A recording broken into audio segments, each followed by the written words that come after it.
다 같이 기도드리겠습니다. 여호와여 도우소서.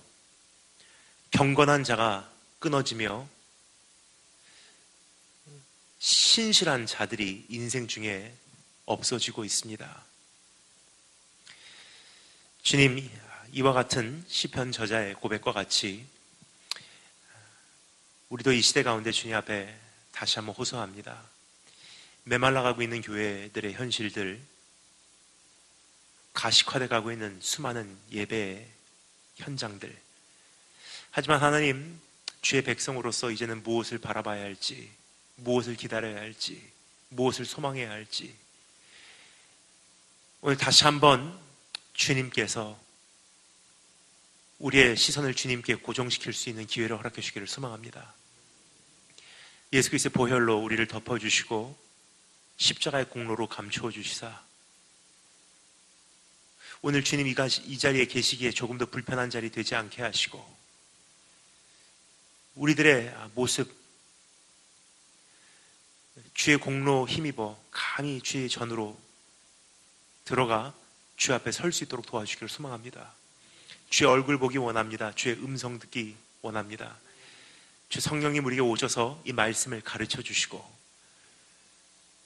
배움을 받는 정도의 차원이 아니라 우리 예수님의 심정을 우리 마음에 호소하여 주시사 반응케 하여 주시기를 원합니다. 살아계신 주 예수 그리스도의 이름으로 기도합니다.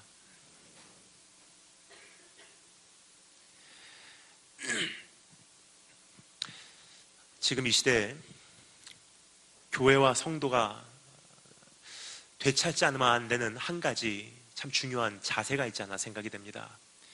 그 자세는 다름이 아닌 기다림의 자세입니다.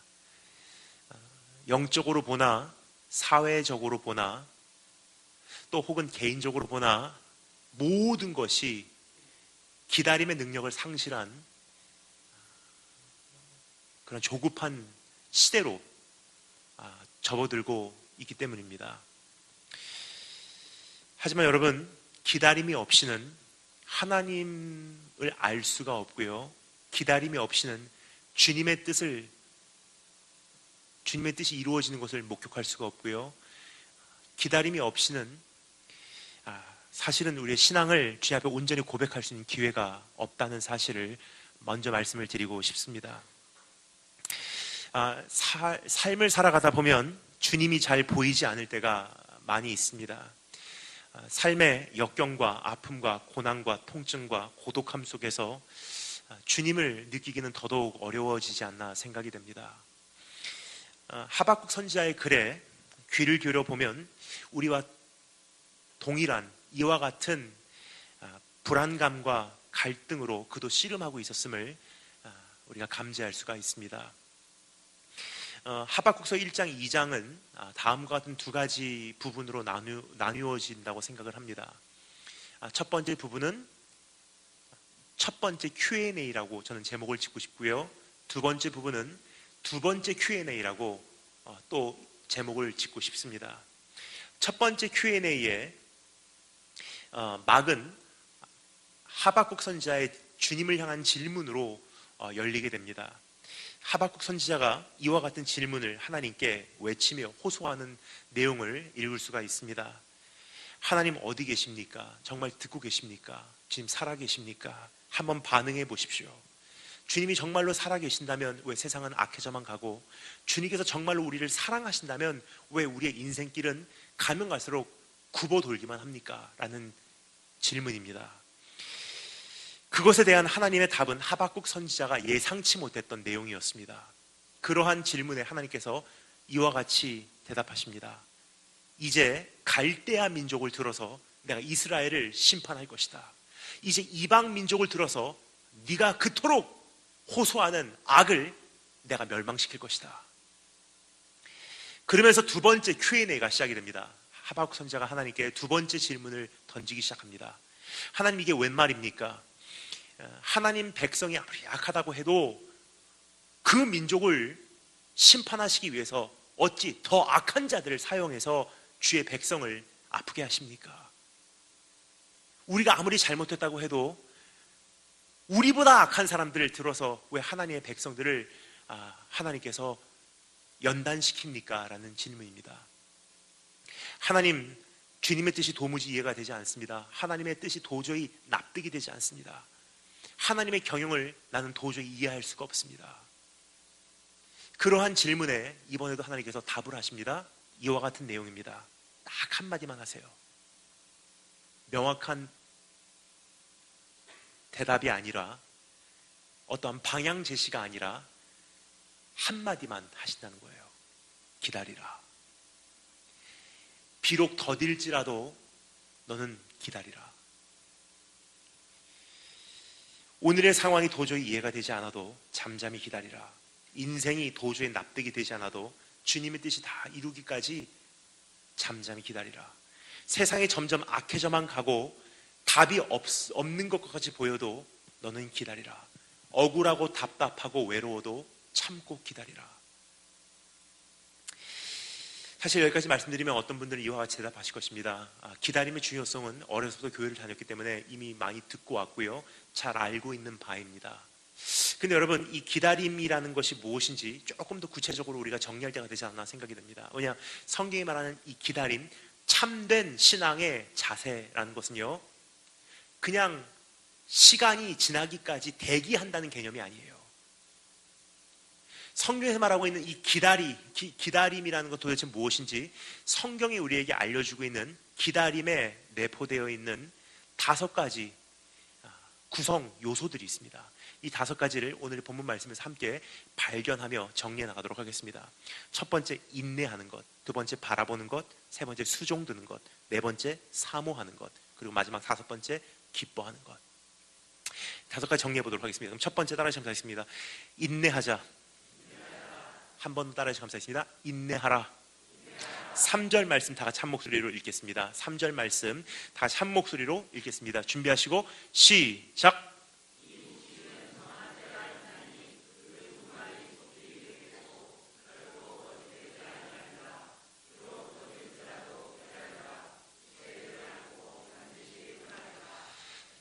하박국의 두 번째 질문을 향한 주님의 대답이 바로 오늘 이 본문 말씀의 내용입니다.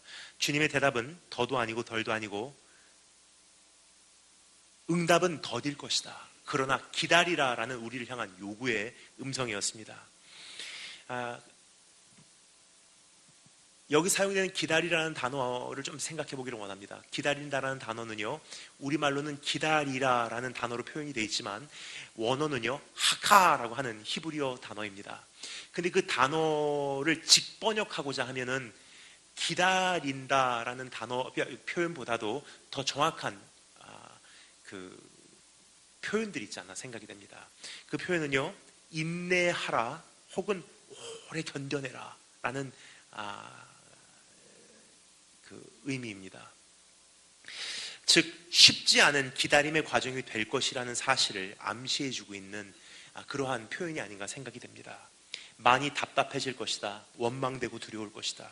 옛 습관, 옛 삶으로 돌아가고 싶을 것이다. 상황이 굽어 도는 것만 같이 보여질 것이다.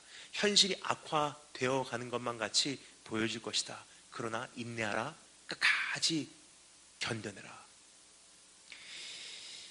여기까지 말씀드리면 어떤 분들은 이와 같이 반응하실 것입니다. 목사님, 그러면 나도 인내한다는 것의 중요성은 잘 알고 있고 정말로 인내하고 싶은데 잘 안 되는데 어떻게 합니까? 라는 질문이에요. 근데 여러분, 안심하셔도 괜찮습니다.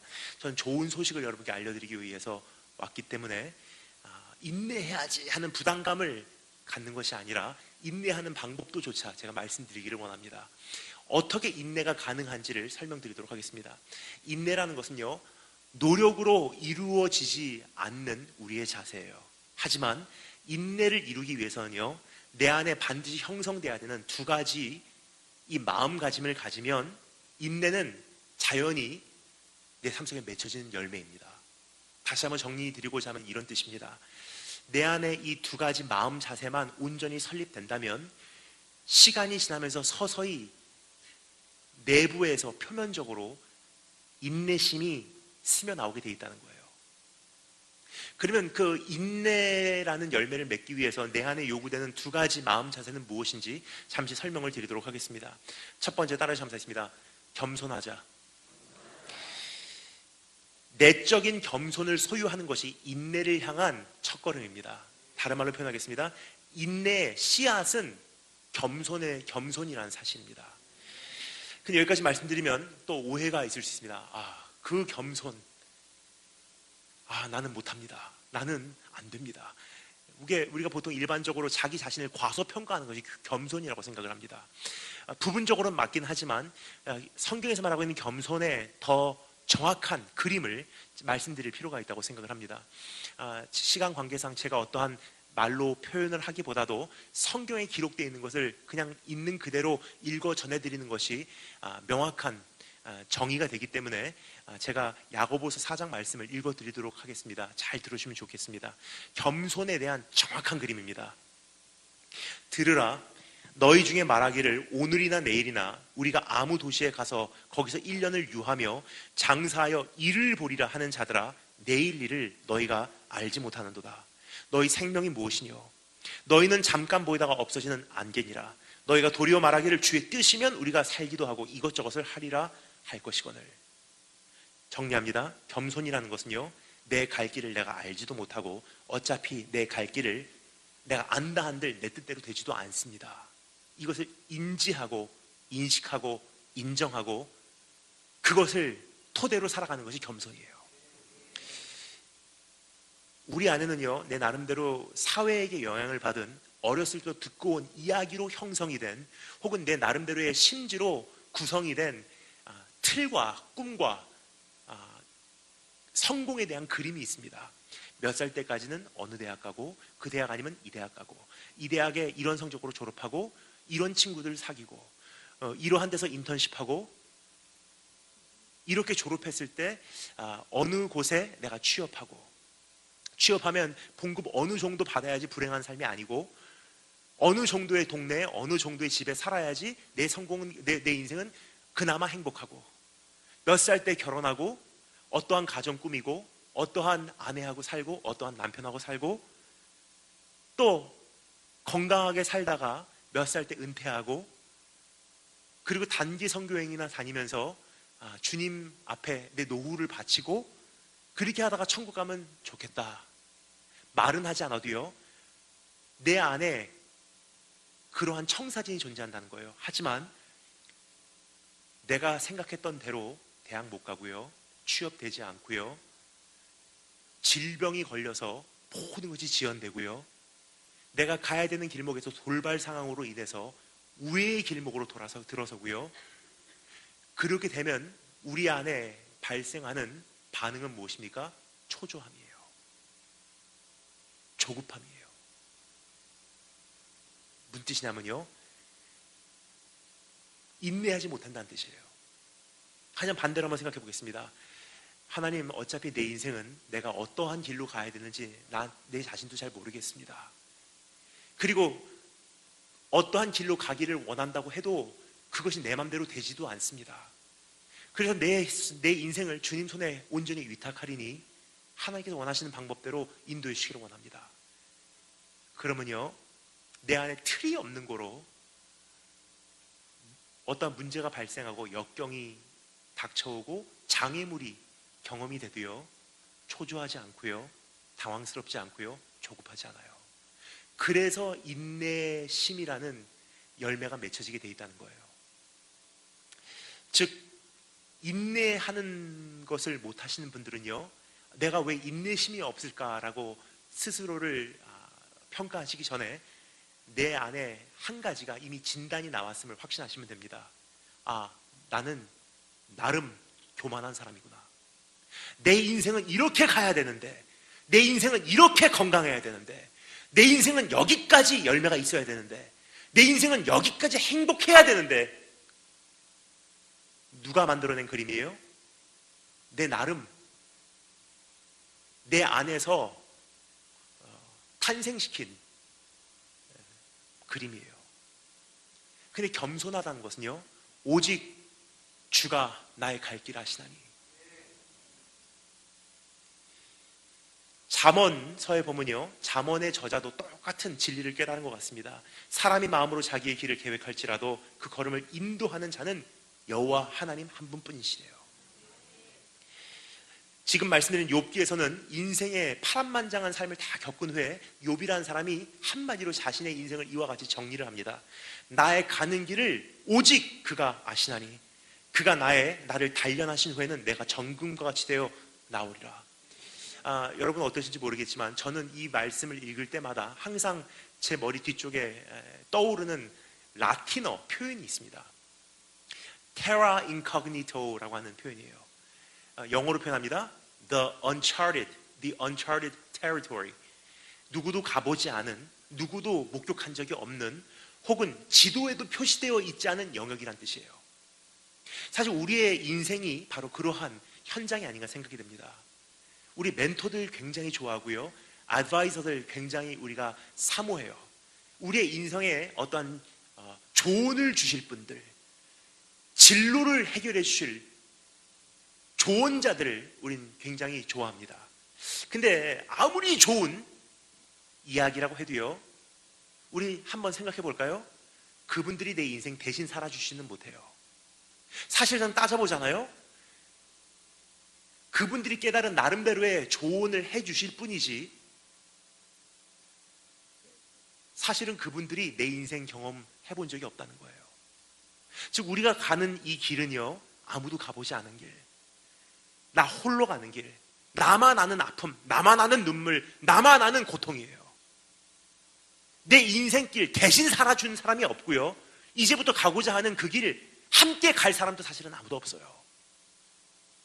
그래서 우리의 인생 한마디로 표현합니다.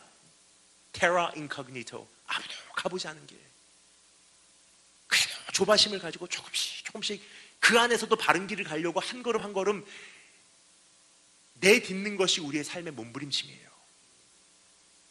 근데 성경이 말합니다. 그러한 인생이라고 해도 불안한 인생, 불안정한 인생, 불행한 인생은 아니야. 그 이유가 무엇입니까? 오직 주가 나의 갈 길 아시나니. 너는 몰라도 돼. 멘토, 애드바이서, 조언자, 그 사람들 네 인생길 사실은 아무도 몰라. 그러나 너를 창조하신, 너의 인생을 향해서 정말 선한 의도만 가지고 계신 그분, 너를 사랑하시는 그분이 너의 갈 길 아시면 그것으로 충분하지 않느냐라는 표현이에요. 사실 여러분 그것으로 충분하지 않습니까?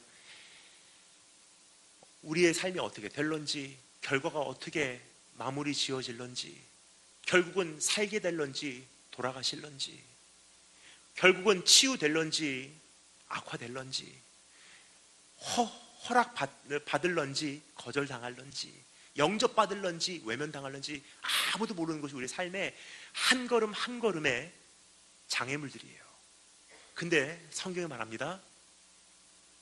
우회의 길로 돌아간다 한들, 잠시 넘어져서 실족한다 한들 주님이 너의 갈 길 아시고 계셔.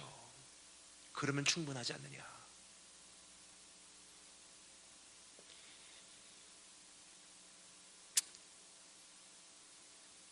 제가 좋아하는 미국의 속담이 있습니다. 오래전부터 내려오는 이야기인데 최근에 들었어요. 참 저는 은혜를 받았습니다. 세상 이야기지만 참 저에게는 좋은 교훈을 주는 이야기였습니다. 어떤 농부가 한 명 있었습니다. 근데 그 농부에게는 전 재산이 말 한 마리예요. 그가 많이 사랑했던 말입니다. 근데 그 농부의 말이 어느 날 도망가 버려요. 옆집 이웃이 그 소문을 듣고 와서 그 농부에게 이와 같이 말합니다. Bad luck. 무슨 뜻이죠? Bad luck. 번역해 드려야 돼요? 아주 불행하군요. 농부의 대답, maybe, 무슨 뜻입니까? 아마도 불행할 수도 있고 아닐 수도 있다는 거예요. maybe. 며칠 후에 달아난 말이요, 또 한 마리의 야생말을 데리고 집으로 귀가를 해요. 이제 말이 두 마리 생긴 거예요. 옆집 이웃이 그 소문을 듣고 그 농부에게 와서 이렇게 말합니다. Wonderful, wonderful. 번역해 드릴까요? 야, 너무 행복하시겠네요. 농부가 이와 같이 대답합니다. Maybe. 그 다음날 그 농부의 아들이 그 야생말 한 마리, 새로 생긴 그 말을 길들이기 위해서 그 말을 타다가 말에서 떨어져서 다리에 부상을 입었어요. 옆집 농부가 그 소문을 듣고 찾아와서 이 농부에게 이야기합니다. Bad luck. 농부의 대답, Maybe. 그때부터 며칠 후에 그 농부가 사는 그 나라가 전쟁에 참전하게 되어 모든 젊은이들이 군대로 의무적으로 입대하게 됩니다. 그러나 그 농부의 아들은 부상으로 인해 면제를 받아요. 이웃이 그 소문을 듣고 농부에게 와서 이와 같이 말합니다. Wonderful, wonderful. 농부의 대답은 무엇일까요? Maybe. 돌아가는 것 같고, 굽어도는 것 같고, 넘어진 것 같고, 지연되는 것 같고, 장애물인 것 같고, 막히는 것 같고, 우회하는 것 같고, 이미 잘못된 길로 온 것 같은데 사실 결과가 어떻게 되는지 아무도 모른다는 거예요. 옳은 길로, 평탄한 길로만 오는 것 같은데 하나님 입장에서 볼 때는요, 멸망의 길일 수가 있고 정말 실수투성이에 쩔뚝쩔뚝 걸어온 길 같은데 결과적으로는 그것이 지름길일 수가 있다는 거예요.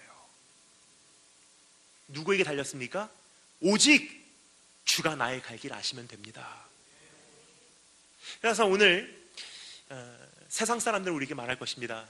대학교 입시 불합격되고 회사에서 잘리고 진급이 늦어지고 봉급이 감소되고 몸에 질병이 생겨서 병상에서 투병해야 되고 그러한 장애가 있는 내 자녀 때문에, 가족 때문에 내가 마음껏 날아오를 수 없을 것 같고 실패투성이에, 실족투성이에, 시행착오투성이인 내 인생, 사람들은 말합니다.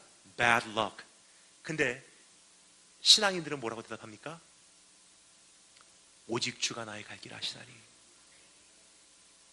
내 인생 결과적으로 어떻게 되는지 아무도 모릅니다. 그러면요, 그것이 나의 마음에 오늘 설립된 내 인생의 틀, 그것이 세계관, 겸손이라면요, 다른 사람만큼 과속내지 않아도요, 다른 사람만큼 직선길 달리지 못한다고 해도요, 초조할 필요가 없어요. 굽어진 길이 지름길이라고 누가 말할 수 있겠으며, 오늘 잠시 넘어진 이 자리가 쉬어가는 쉼의 현장이라고 누가 말하지 못할 수가 있겠습니까? 첫 번째, 인내라는 것은요, 인내해야지 노력해서 이루어지는 것이 아니라 내 마음의 자세, 겸손의 자세를 받아들이면 인내는 서서히 속에서부터 밖으로 스며나오게 돼 있어요. 두 번째, 마음의 자세입니다. 첫 번째는 겸손하자, 두 번째 따라 시작하겠습니다. 기뻐하자. 무엇을 기뻐하냐? 삶의 역경과 아픔과 장애와 눈물을요, 발전의 기회로 맞이하기 때문에 기뻐할 수가 있는 거예요. 야고보서 1장에 보면 이런 말씀이 기록되어 있습니다. 제가 읽어드리겠습니다. 내 형제들아, 너희가 여러 가지 시험을 만나거든 온전히 기쁘게 여기라. 시험을 만나고 굽어도는 길을 만나고 눈물의 현장을 경험하고 삶의 장애물들을 직면하거든 우리에게 요구된 반응은 무엇입니까? 기쁘게 여기라. 왜요? 이는 너희의 믿음의 시련이 인내를 만들어낸 줄 너희가 알미라. 무슨 뜻이냐면요, 인내를 배울 수 있는 유일한 스승이 있어. 그 스승은 시련이라는 스승이야. 우리가 어느 스승 밑에서 어떠한 것을 공부하기 위해서 유학까지도 가잖아요. 어떠한 스펙 쌓기 위해서 비싼 학비 내고서 그 학업의 현장에 우리가 원서를 내잖아요. 근데 인내라는 것을 배우기 위해서 우리가 찾아가야 되는 스승은요, 시련과 아픔과 고통과 눈물이라는 거예요. 그럼 이 인내라는 것이 그만큼 대가를 치를 만한 소중한 것인가? 성경이 말합니다. 이는 인내를 배운 자는 온전하고 구비하여 조금도 부족함이 없게 하려 함이라. 무슨 뜻이냐면요, 인내만 가지면 인생이 너에게 던져오는 수많은 일들을 있는 그대로 통째로 삼켜도 소화해낼 수 있는 능력이 너희 안에 소유될 수 있어. 사실 지금까지 지내온 나의 삶의 나날들보다 이제부터 살아가야 될 날들이 참 긴 것이 우리 안에 있는 수많은 분들의 운명이에요, 이제. 근데 지금까지 살아온 인생보다도 이제부터 우리가 겪어야 될 아픔은요, 훨씬 더 많다는 거예요.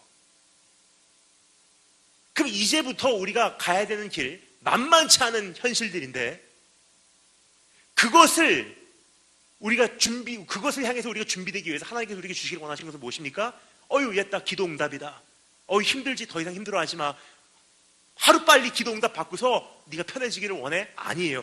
그런 분은요, 나쁜 하나님이지 좋은 하나님이 아니에요. 우리 하나님은 어떠한 하나님? 이제부터 살아가야 될 인생이 더 만만치 않아. 살아온 날들보다도 살아가야 될 날들이 더 많이 남았어. 근데 살아오면서 겪었던 눈물보다도 이제부터 너희가 들어가야 되는 눈물의 골짜기는 더 어둡고 음침하고 힘들게 돼 있어. 근데 그날을 준비하기 위해서 온전하고 구비하고 조금도 부족함이 없는 너희로 성장시키기 위해 네가 인내라는 것을 배워야 돼. 그럼 그 인내를 가르쳐 줄 수 있는 유일한 스승이 내가 과외 개인 교사로 너를 위해서 내가 고용을 했어. 이 과정을 잘 넘어가라. 그러면 이제부터의 인생 넉넉히 감당할 수 있어. 이 사실을 내가 정말로 안다면요, 오늘의 이 아픔, 고통, 서러움, 기뻐해야 될까요? 아니면 불행하게 여겨야 될까요? 기뻐해야 돼요. 기뻐하기 때문에 아무리 이것이 써도요, 인내할 수 있는 거예요. 따라서 여러분, 우리 하나님 앞에서 한 가지 분명히 오늘 다시 한번 내 가슴에 되새기기를 원하는 것은요, 하나님, 나도 모르는 사이에 시대가 시대인지라 조급한 것이 나의 어떤 자세가 되었습니다. 하지만 하나님의 사람들은요, 주님의 뜻을 이루소서 조용한 가운데 기다리니. 이렇게 가서는 안 되는데 그것도 없어요. 우리는 이렇게 가서 안 되는데 누가 만들어낸 이야기예요? 세상이 만들어낸 이야기지.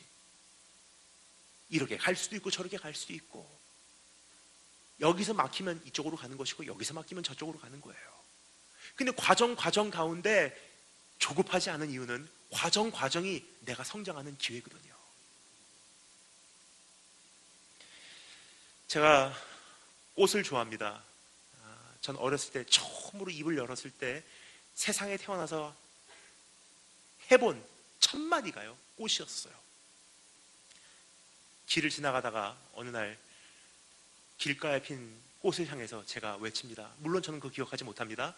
저희 어머니께서에게 말씀해 주시더라고요. 네가 세상에 태어나서 처음으로 한 말이 꽃이야. 꽃. 어머니께 처음엔 잘못 들으신 줄 아셨대요. 그래갖고 또 저를 데리고 그 언덕길을 내려가는데 다른 종류의 꽃을 보더니 또 반응합니다. 꽃! 그래서 저는 꽃에 대한 관심이 많이 있어요.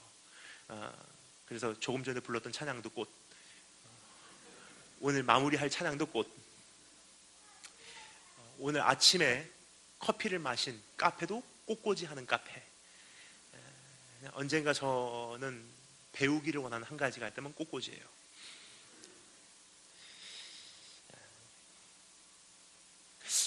그래서 어느 날 제가 찬양을 부르다가 궁금하기 시작했어요. 주는 저 산 밑에 백합, 빛나는 새벽별. 찬양하시죠? 그 성경을 보면요, 참 희한해요. 주님을 향해서도 저 산 밑에 백합이라고 부르고요, 또 성경 다른 곳에 보면요, 하나님의 사랑하는 대상 아리따운 여인을 향해서도, 아리따운 이스라엘 민족을 향해서도 저 산 밑에 백합이라는 표현을 하세요. 그러니까 예수님도 저 산 밑에 백합이고, 예수님 안에 그 속성과 운명을 공유한 그 소유된 우리도 저 산 밑에 백합인 거예요. 그럼 이 저 산 밑의 백합은 도대체 어떠한 꽃이길래 주님과 우리에게 이 이름이 주어졌을까? 그런 질문을 하기 시작합니다. 그래서 저 산 밑의 백합에 대해서 제가 연구하기 시작했어요. 근데 한 가지 금방 배울 수 있었던 놀라운 현실이 있습니다. 저 산 밑에 백합 하면요, 저 산 밑에 백합이라고 했을 때 전치사인 줄 알았어요, 그게. 근데 조금 살펴보니까 한 가지 분명히 깨닫게 되는 것은요, 전치사가 아니라 저 산 밑에 백합이라는 고유 명사예요. 저 산 밑에 있는 백합이 아니라 Lily of the Valley라고 하는 꽃 종류가 있습니다. 그 꽃에는 다른 별명이 있어요. Mary's Tears, 마리아의 눈물이라는 꽃이에요. 이 꽃은 굉장히 특이한 꽃이에요. 어떠한 꽃인지 잘 설명드리겠습니다. 꽃에게 필요한 세 가지가 있습니다. 꽃이 성장하기 위해서 최소한 필요한 세 가지. 어떤 분은 목사님 네 가지가 필요합니다. 사랑의 손길도 필요하거든요. 뭐 그런 거 말고 꽃에게 생리적으로 필요한 세 가지. 첫 번째, 수분이 있어야 돼요. 물이 있어야 돼요. 두 번째, 땅에서 거름을 통해서 영양분을 끌어낼 수 있는 그 영양분이 있어야 되고 능력이 있어야 되고요. 세 번째는요, 빛이 필요해요. 근데 저 산 밑에 백합이라는 이 꽃은요, 한 가지 조건이 충족되지 않아도 성장하는 꽃이에요. 오히려 이 꽃은요, 저 산 밑에 백합, 계곡 속에서 빛이 닿지 않는 곳에서 가장 아름다운 꽃을 피워내고요, 거기서 가장 대단한 향기를 발하기 시작한다는 거예요. 그럼 예수님을 왜 저 산 밑에 백합이라고 했을까? 역사의 가장 어두운 곳, 십자가라는 현장에서 가장 아름다운 복음의 향기를 내풍긴 분이 우리 주님이시고요. 그래서 저 산 밑에 백합이라는 이 이름이 가장 어울리시는 분이시고요. 그분 안에 있는 우리는 똑같은 속성과 운명을 공유하는데, 우리는 어떻게 되냐? 눈물 골짜기 지나갈 때 마침내 꽃들이 피어나고, 고통의 과정, 아픔의 과정, 외로움의 과정, 고독의 과정, 배반당함의 과정, 정말 쓰라린 삶의 현장을 살아가는데 빛이 없는 곳에서 나의 삶은 점점 시들어져 가는 것이 아니라 주님 안에 있는 우리는요, 오히려 더 연단되고 훈련받고 인내를 배우고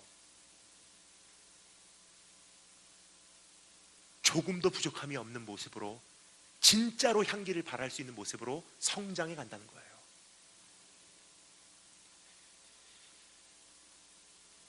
첫 번째, 정말로 기다리시기를 원하신다면 인내하시기를 바랍니다. 두 번째, 따라서 하겠습니다. 바라보자. 다시 한번 따라서 하겠습니다. 바라보라. 1절, 2절 말씀 다 같이 읽겠습니다. 1, 2절 말씀 다 같이 한 목소리로 읽겠습니다. 준비하시고 시작.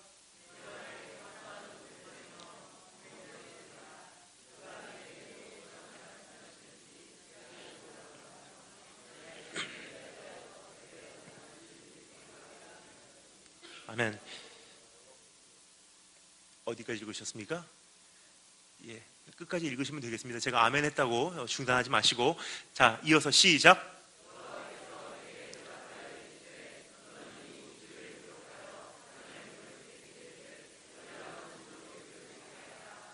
아멘.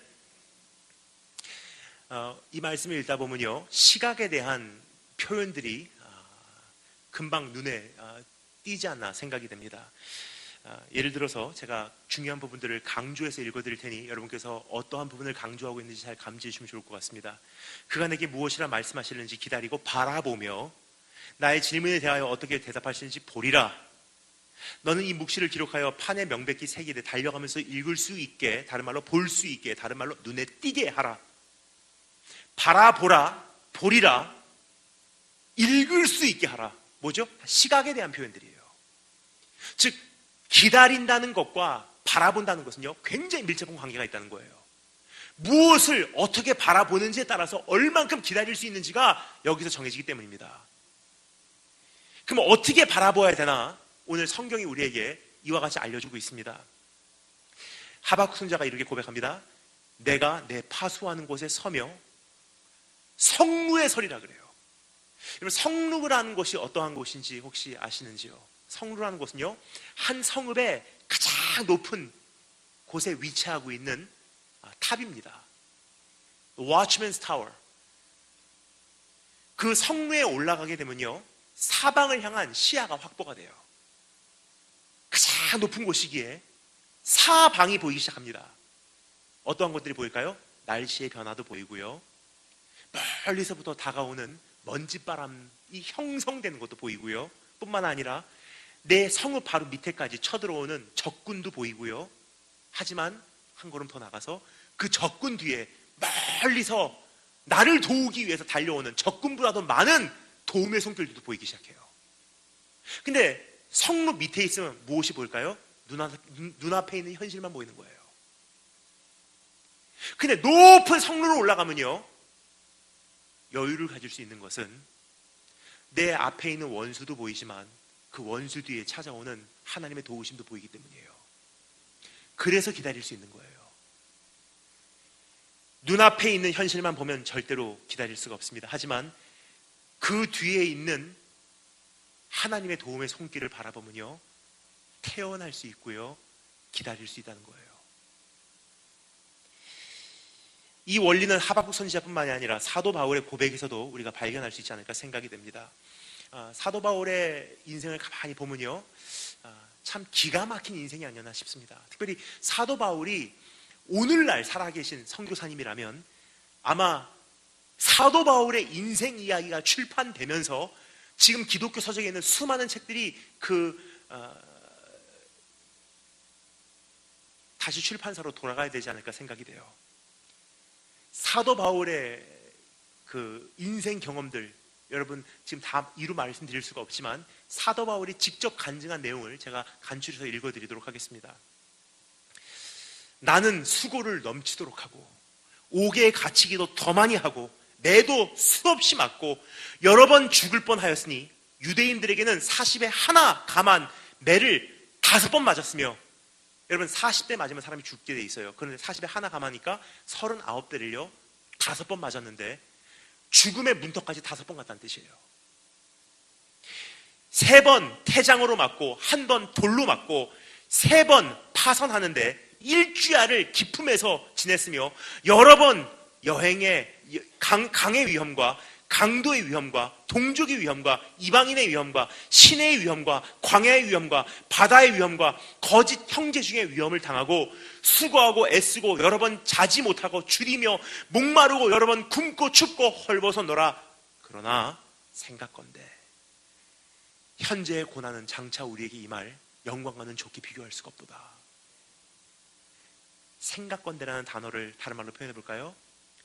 오늘 이러한 현실을 내가 경험하고 있습니다. 그런데 내가 저 높은 성루로 올라가서 보니까 눈앞에 있는 오늘의 현실, 고난만 보이는 것이 아니라 그 뒤에 오는 그것과 좋게 비교할 수 없는 영광이 보이기에 난 오늘을 감당할 수 있습니다라는 고백이에요. 우리가 일반적으로 생각하는 기다림이라는 것은요, 그냥 사우나 들어가서 시간이 될 때까지 그 주어진 기간을 때우는 것을 생각해요. 그래서 어떻게 보면 굉장히 소극적인 표현으로 이해를 합니다. 기다림, 그러면 그냥 내가 아무것도 안 하고 여기서 있겠습니다. 그런데요, 성경이 말하는 기다림이라는 것은요 상당히 적극적인 표현이에요. 왜요? 눈앞에 보이는 것만 봐서는요 절대로 기다릴 수가 없는 거로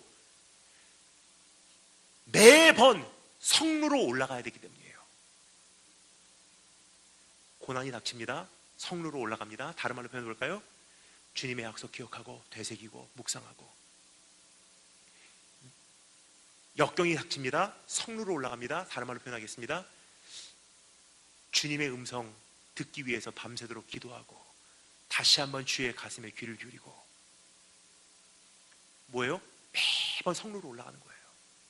힘들 때마다, 앞이 막막할 때마다, 캄캄할 때마다, 어두울 때마다, 하나님 음성 들리지 않을 때마다, 주의 얼굴 보이지 않을 때마다, 도저히 이해가 되지 않고 납득이 되지 않을 때마다, 도저히 상황이 힘들어서 견디지 못할 때마다 어떻게 해요?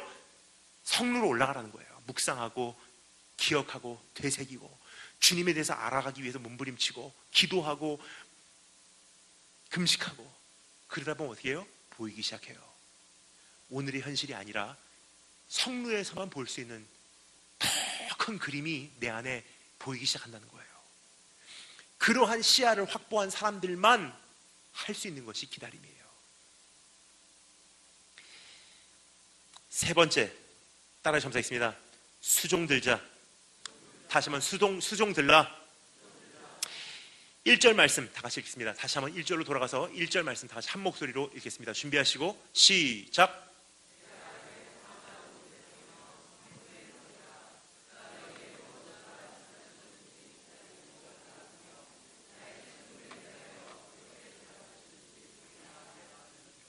아멘. 첫 번째, 인내하라. 두 번째, 바라보라. 세 번째, 수종들란데, 여기서 사실 똑같은 본문을 다시 읽은 이유가 있습니다. 조금 전에 하박국 선지자가 뭐라 그러죠?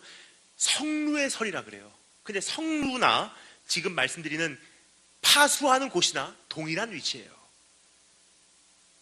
내가 내 파수하는 곳에 서며 곧 성루의 설이라 라는 번역으로 이해하시면 정확합니다. 그러니까 여기서 말하는 하박국 선지자가 말로 의하면요, 파수하는 곳, 곧 성루의 설이라. 그러면 왜 똑같은 의미, 똑같은 장소를 가지고 전혀 다른 두 가지 표현으로 이야기를 했을까 고민을 해보게 됩니다. 그 이유를 설명드리겠습니다. 지금 우리에게 전해주고자 하는 메시지가 두 가지이기 때문이에요. 처음에 성루에 선다는 것은요, 높은 곳에 올라가서 보라는 거예요. 하지만 여기서 또 한 가지로 살펴보기로 원하는 것은요, 반복적으로 강조되는 단어에 한번 우리의 관심을 기울여 볼까요? 내가 내 파수하는 곳에 서리라. 내가 내 파수하는 곳에 서리라. 무슨 뜻이냐면요, 임무 수행을 강조하고 있는 거예요. 파수하는 곳이라는 것은요, 쉽게 표현드리자면 군대에서 보초서도록 임무를 맡은 현장을 이야기하고 있는 것입니다. 군대 다녀오신 분들은 잘 아실 것입니다.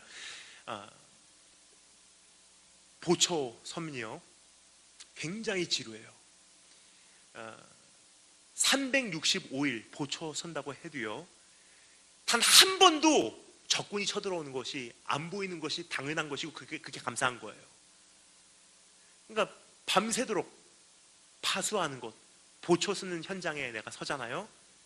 숨소리도 안 들리고요, 아무런 변화도 없고요, 더더군다나 원수의 모습은 보이지도 않습니다. 그렇다고 해서 이렇게 반응하면 여러분 어떻게 될까요? 어차피 여기서는 아무런 일도 일어나지 않으니까, 비효율적이니까, 생산성이 없으니까 이럴 때 내가 숙면을 취하겠습니다 하고 내부반으로 돌아간다면요, 이건 영창 가는 거예요. 파수하는 곳, 보초 서는 위치는요, 딱 한 가지 경우에만 그 자리에서 벗어날 수가 있어요. 뭐죠? 명령이 바뀌든지, 새로운 임무가 주어지든지, 아니면 내 자리를 대신하는 사람이 나에게 교대 시간이 돼서 와서 나를 돌려보내든지.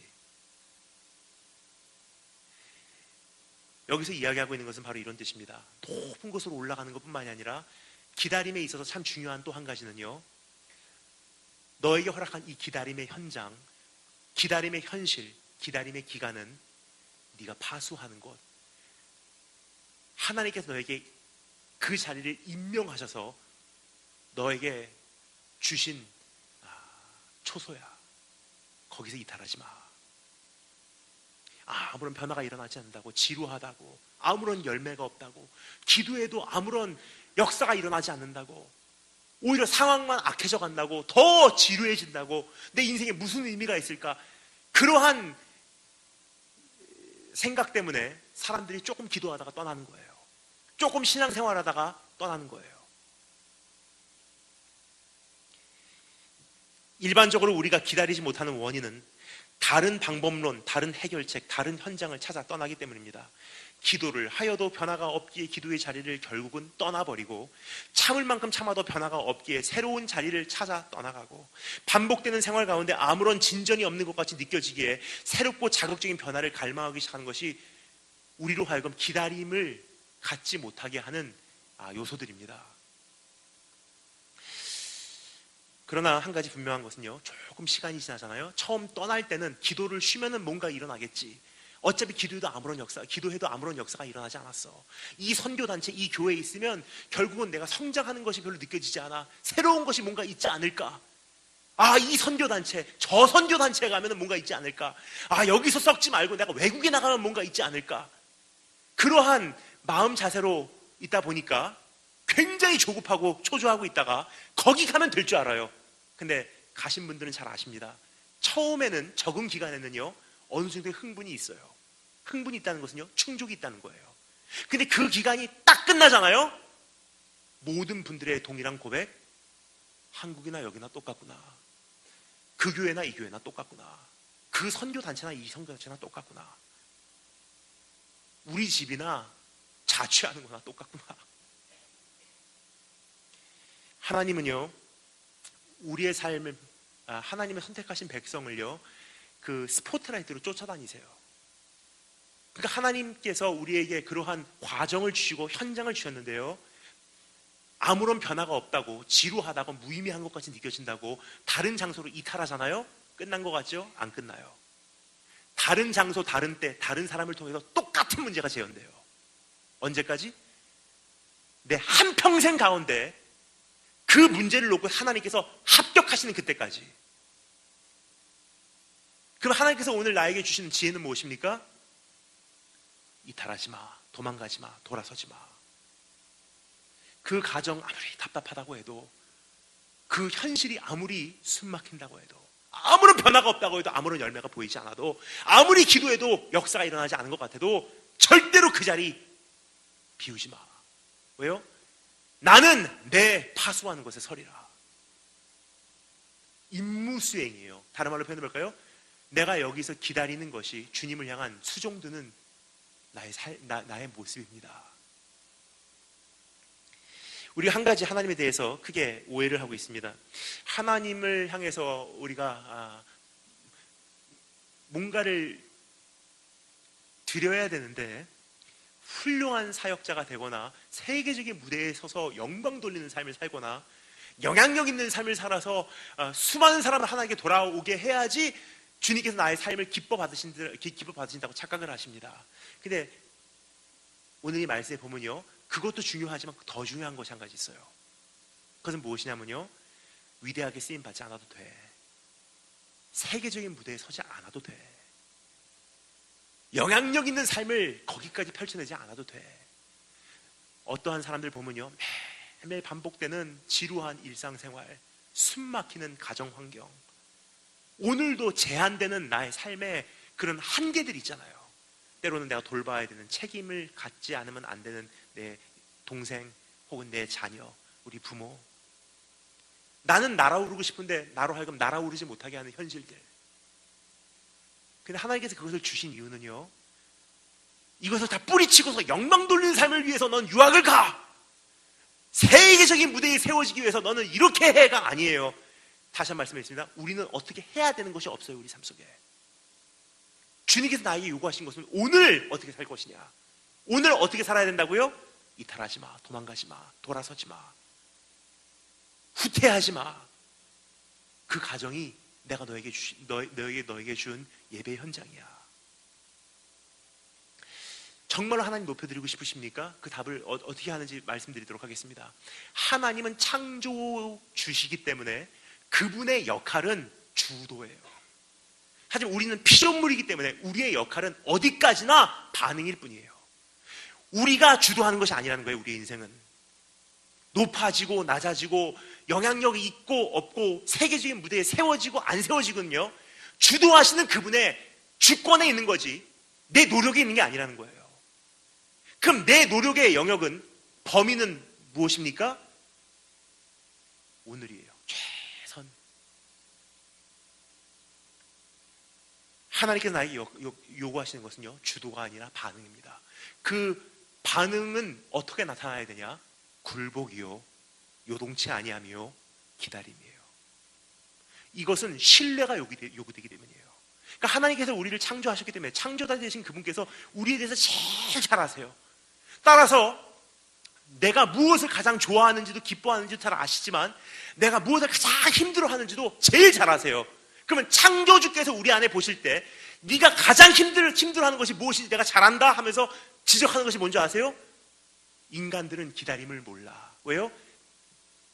영원한 존재가 아니라 유한한 존재이기 때문에 조금만 기다려도요, 내 안에 시계가 틱칵틱칵틱칵틱칵틱칵 들리기 시작해요. 아, 인생이 메말라가고 있구나. 시간이 지나가고 있구나.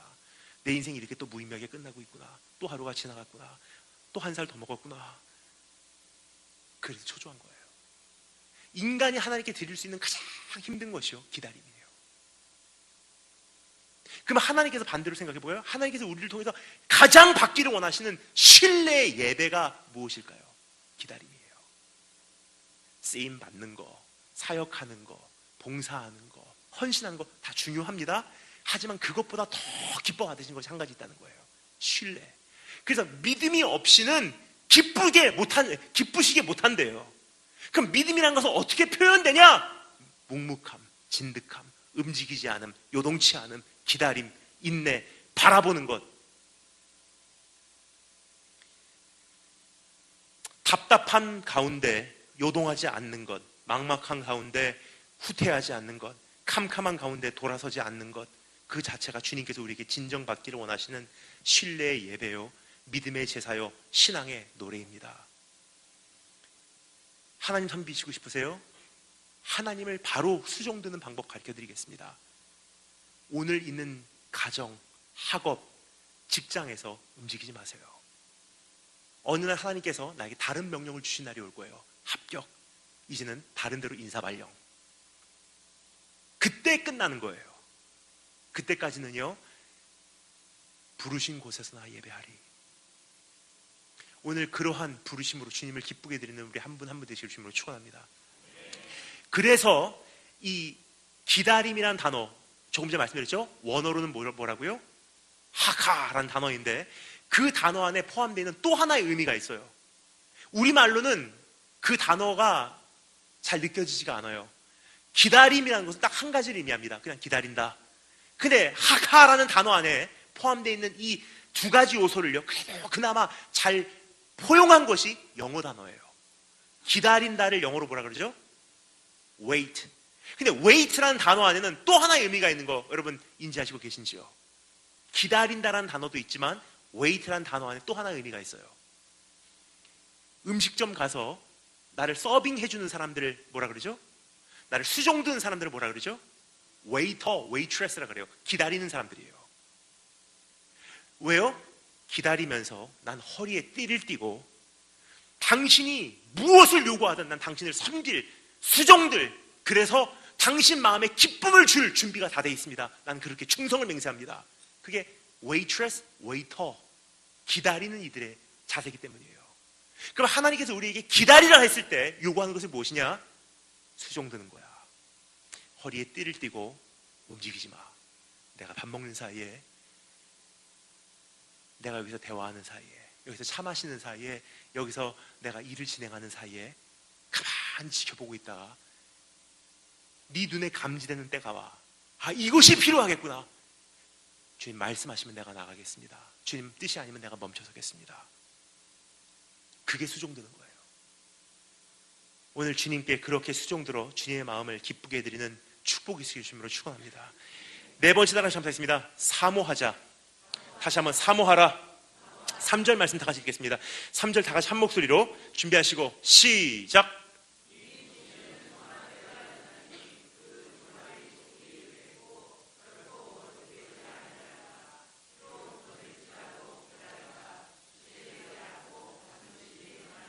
아멘. 지금까지 세 가지 살펴봤습니다. 인내하라, 바라보라, 수종들라. 근데 여기서 드디어 질문을 해야 될 때가 된 것 같습니다. 가장 중요한 질문입니다. 결국 피해갈 수 없는 질문입니다. 그 질문은 무엇이냐면요, 하박국이 기다렸던 그 궁극적 그림은 뭐냐는 질문이에요. 아, 내가 인내로서 기다리겠습니다. 바라봄으로서 기다리겠습니다. 내가 수종들면서 기다리겠습니다. 그건 좋은데 뭘 기다렸냐는 질문이에요. 뭘 기다렸을까요? 축복을 기다렸을까요? 기도 응답을 기다렸을까요? 문제 해결을 기다렸을까요? 치유를 기다렸을까요? 무엇을 사모했을까요? 오늘 이 말씀 보면요, 성경이 이렇게 기록합니다. 이 묵시는 정한 때가 있나니 이 묵시가 이루어질 때까지 기다리라는 거예요. 그럼 여기서 말하는 이 묵시라는 것 도대체 무엇인가? 시간 관계상 그냥 짧게 설명을 드리겠습니다. 여기서 말하는 묵시라는 것은요, 하나님의 뜻이요, 하나님의 말씀이요, 다른 말로 하나님의 임재요, 하나님의 교제요, 하나님 자체예요. 즉 하박국 선지자가 기다렸던 것은요, 상황의 변화, 문제 해결, 병치유, 어떠한 축복이 아니라 한 가지만을 기다렸어요. 나 주님을 기다립니다. 이 모든 기다림의 과정을 통해서 내가 한 가지를 얻기를 원하는 것은 내가 하나님의 얼굴입니다. 근데 이것을 발견한 신학자들이요, 아, 하박국서에 이런 주제가 있었네 하고 하박국서에게 별명을 지어줬어요. 그래서 신학적으로 말하면요, 하박국서에 별명이 있습니다. 미니 조브, 짧은 욥기예요. 왜요? 똑같은 주제를 다루고 있기 때문에. 여러분 욥기 내용 기억하세요? 어떠한 내용이었는지? 하나님께서 사단에게 욥을 시험하도록 허용을 하세요. 사단이 와서 하나님께 욥을 정죄하죠. 하나님, 욥이 하나님을 거저 사랑한 줄 아십니까? 하나님께서 욥에게 주셨던 이 엄청난 축복을 다른 사람에게 줬더라면 그 사람도 하나님을 그만큼 사랑할 것입니다. 이거 한번 욥의 삶에서 거두어 가보십시오. 욥이 눈물 흘리고 아프고 고통스럽고 이 모든 고난을 겪으면 아마 욥은 하나님께로부터 떠나갈 것이고 오히려 하나님을 저주할 것입니다. 하나님께서 어떻게 하십니까? 시험해봐라. 다 거두어가요. 결국은 욥의 생명만 남겨놓고요, 몸에 질병까지 생겼어요. 이 엄청난 연단의 과정, 욥의 고백이에요. 주가 나를 연단하신 후에 이 모든 과정을요, 연단의 과정이라고 욥은 정리를 합니다. 그럼 여러분, 연단이라는 것은 무슨 뜻입니까? 연단을 통해서 쓸모 있는 것을 만들어내는 건 연단입니까? 그건 생산이에요. 연단의 기준은요, 연단이 성공하냐 실패하냐의 기준은요, 실용성 있는 물건을 생산하지 못하냐가 아니에요. 연단이 성공하냐 실패하냐의 유일한 기준은요, 얼만큼 순수하게 완성되냐예요. 아픔, 고통, 잃어버림, 배반당함, 이별, 상처, 눈물, 연단의 과정, 다른 말로 표현해볼까요? 기다림의 과정의 궁극적 목적은요, 순수함을 성취하는 거예요. 욥이 말합니다. 연단을 통해서 내가 정금과 같이 되어 나오리라. 우리는 하나님에 대해서 한 가지 크게 오해를 하고 있어요. 이 시대가 우리에게 안겨준 거짓말이고 잘못 우리 눈에 껴준 세상의 왜곡된 렌즈예요. 그 렌즈를 통해서 세계관을 보고 하나님을 이해하려고 하니까 하나님이 이해가 되지 않을 때가 참 많습니다. 어떠한 렌즈입니까? 실용성 렌즈예요. 그래서 고난받는 분들을 보면요, 이와 같이 자기 변론을 하십니다. 이렇게 암이 걸린 것은 내가 언젠가 귀하게 쓰임받기 위해서, 내가 이렇게 지금 시련을 겪고 있는 것은 언젠가 내가 귀하게 쓰임받기 위해서, 내가 이렇게 연단받고 있는 것은 언젠가 귀하게 쓰임받기 위해서. 제가 선교지를 다니면서 한 가지 깨달은 것이 있습니다. 선교지 가니까 진짜 귀한 분들 계세요. 말할 수 없는 불과 같은 연단을 받으시고요, 거의 연단의 끝부분에서 저는 그분들을 경험하게 됩니다. 사람이 이렇게 성화될 수 있을까? 정말 귀하시다. 이제 한바탕 하나님께 쓰실 것이다 라고 생각을 했는데 참 희한해요. 선교지에서 거듭 경험하게 되는 한 가지 현상, 연단받고 성화되고 이물질들 다 거쳐지고 정말로 주님 한 분 소유하게 된 사람들, 그때부터 위대하게 쓰임 받기보다도 오히려 선교지에서 목격하는 것은요, 이와 같은 현실이에요. 하나님께서 데리고 가시더라고요. 그래서 수많은 분들이 그분들의 장례식에서 이렇게 고백을 합니다. 하나님 왜 데리고 가셨어요 이분을? 이제부터 일할 만한데, 이제부터 교회를 세우고, 이제부터 선교하시고, 이제부터 정말 쓰임 받을 만한 분들인데, 이제부터 이분들을 통해서 진짜 역사가 일어날 것 같은데 왜 이제 데리고 가십니까? 너무 일찍 돌아가셨어요. 왜 핍박 속에서, 참수 통해서, 왜 그런 질병 통해서, 왜 그러한 교통사고를 통해서 죽임을 당해야만 했습니까? 이해가 되지 않습니다. 근데 하나님의 기준은요, 연단하신 후에 우리를 귀하게 쓰시는 게 목적이 아니에요. 진짜로 연단을 잘 받잖아요. 연단이 딱 끝나면 다가 아닙니다. 굉장히 많은 경우 데리고 가세요. 어떤 분이 여기다 이런 질문을 하세요. 그럼 목사님, 언제 쓰임 받습니까? 언제 쓰임 받는지 말씀드리겠습니다. 연단 받는 과정 가운데 정말 힘들잖아요. 너무 힘들어요. 너무 숨 막혀요. 미치겠어요. 오늘 하루 주님께서 나를 꽉 붙들어 주시지 않으면 순간순간 나를 붙들어 주시고 음성 들려주시고 얼굴 보여주시고 주님의 손길 내가 경험하지 않으면 내가 정신 돌 것 같아요. 나를 붙들어 주세요 하는데 다른 사람이 나를 볼 때 저렇게 하나님 붙드는구나. 이게 사역이에요. 쓰임 받는 것은요, 내가 연단 받는 과정 가운데 쓰임 받는 거지 끝난 다음에는 결국은 틀림 받더라고요. 왜요? 하나님은 우리를 볼 때 실용성이라는 렌즈로 판단하신 분이 아니세요. 인격적인 사랑의 눈으로 판단하신 분이세요. 내가 너에게 이 시련을 주면 언제가 너를 쓰기 위해서가 아니에요. 실용성의 렌즈를 가지고 하나님을 이해하고 그분께서 나를 그렇게 바라본다고 우리가 오해를 하고 있어요. 근데 그분은요, 인격적인 분이시기 때문에 우리를 바라볼 때 너를 어떻게 사용할까를 연구하시는 분이 아니라 어떻게 하면 네 마음을 나에게 줄 수 있겠니? 어떻게 하면 네가 내 사랑을 조금 더 알아줄 수 있겠니?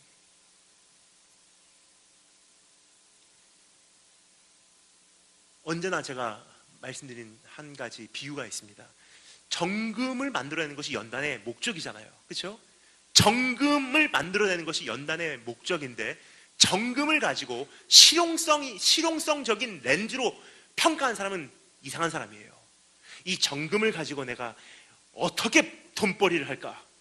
이 정금을 가지고 무슨 도구로 내가 사용할까? 정금은요, 정금 그대로 그 자체로는요, 돌덩어리예요. 정금의 뛰어남은 실용성에 있지 않습니다. 정금의 뛰어남은요, 순수함에 있어요. 야, 어떻게 이렇게 순수한 정금이 될 수 있니? 따라서 연단의 과정의 목적은요, 언젠가 위대하게 쓰임 받으려고도 아니고 딱 한 가지예요. 내 안에 예수 한 번 남게 하는 거.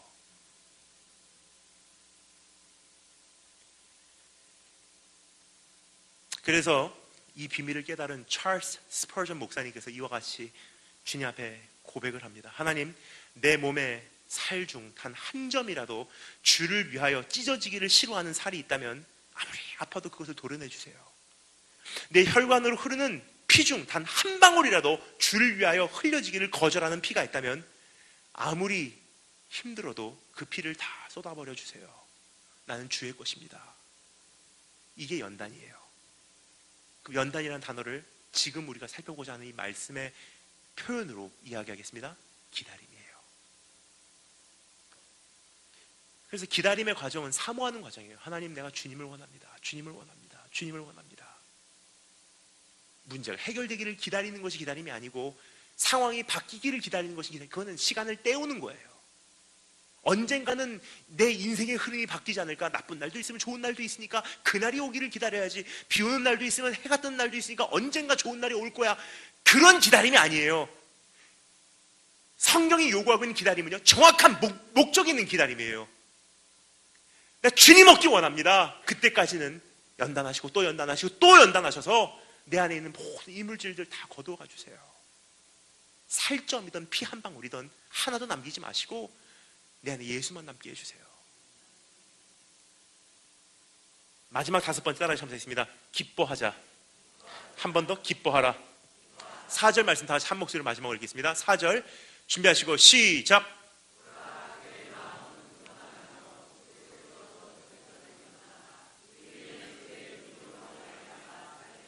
아멘. 마지막으로 5번째 기뻐하라라는 음성을 들어보도록 하겠는데요.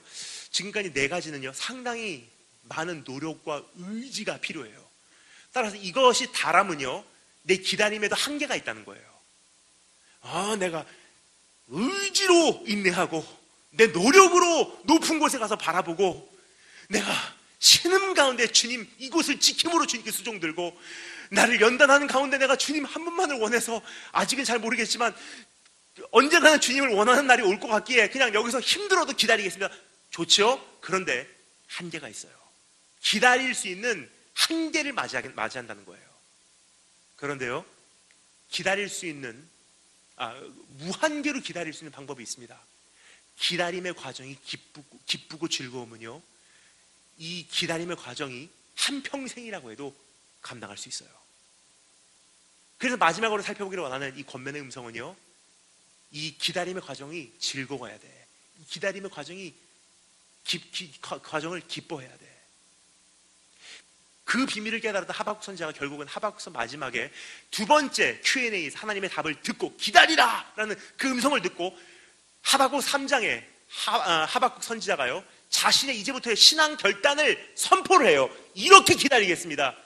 그 말씀 읽어드리겠습니다. 비록 무화과 나무가 무성하지 못하며 포도나무에 열매가 없으며 감람나무에 소출이 없으며 밭에 먹을 것이 없으며 우리의 양이 없으며 외양간에 소가 없을지라도, 다른 말로 아무런 반응이 없고 기도 응답되지 않고 더 어두워지고 더 이해 안 가고 더 납득 안 되고 아무런 열매 없어도 나는 여호와로 말미암아 즐거워하며 기다릴 것이며 나의 구원의 하나님으로 말미암아 기뻐하며 기다리겠습니다.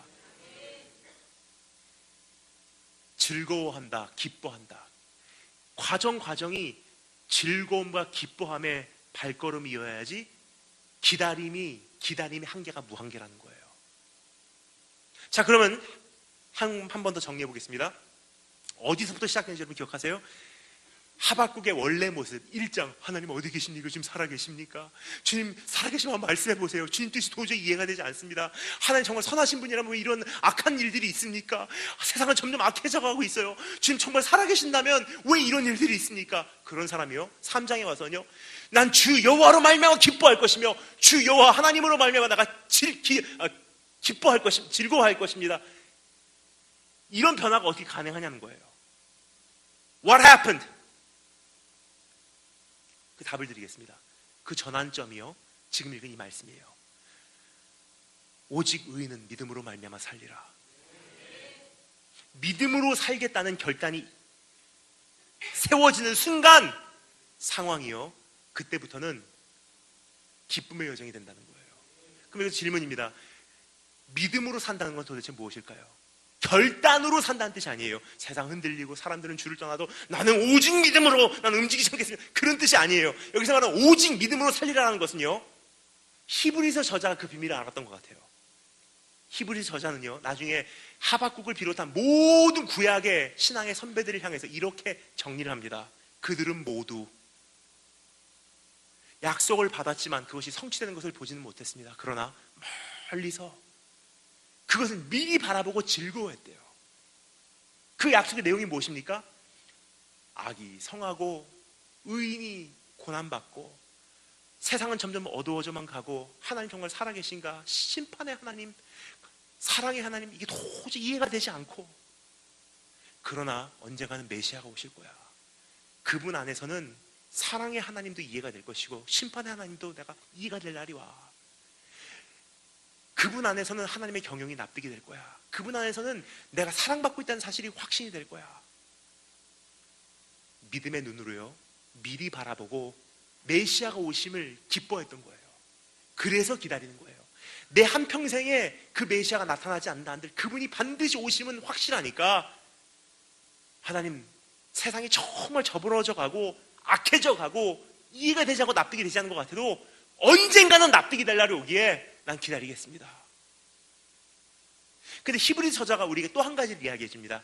그들은 모두, 조금 전에 말씀드렸죠, 약속은 받았지만 그것이 성취되는 것을 보지를 못했어요. 한마디로 요약합니다.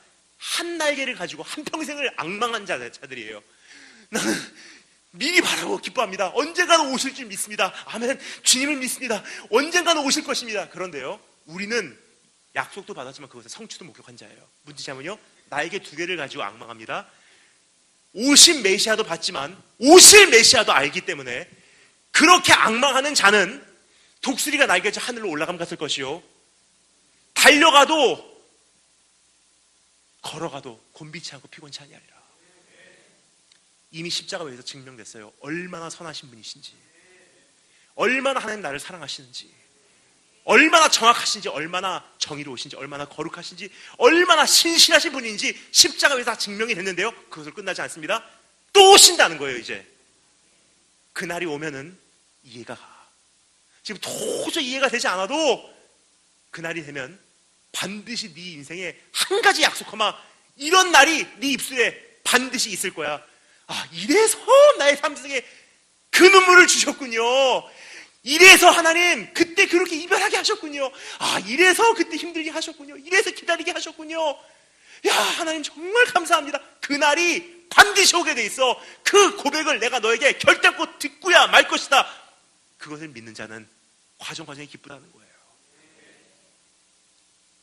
오늘 그것을 믿기에 오늘을 견딜 수가 있어요.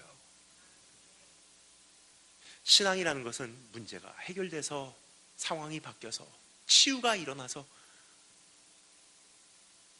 세상을 감당하는 삶이 아닙니다.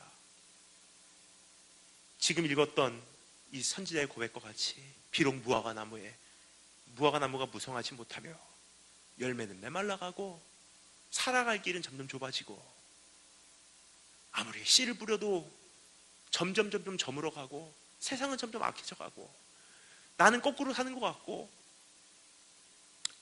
정말 하나님 뜻이 잘 보이지 않고 희미해지는 이 현실 속에서 언젠가 하나님 이제 이해가 됩니다. 그날이 올 것을 믿기에 하나님 한 번 더 할게요. 오늘 한 번 더 살아볼게요. 오늘 그러한 결단이 여러분 삶 속에 일어나길 주님으로 축원합니다. 조용히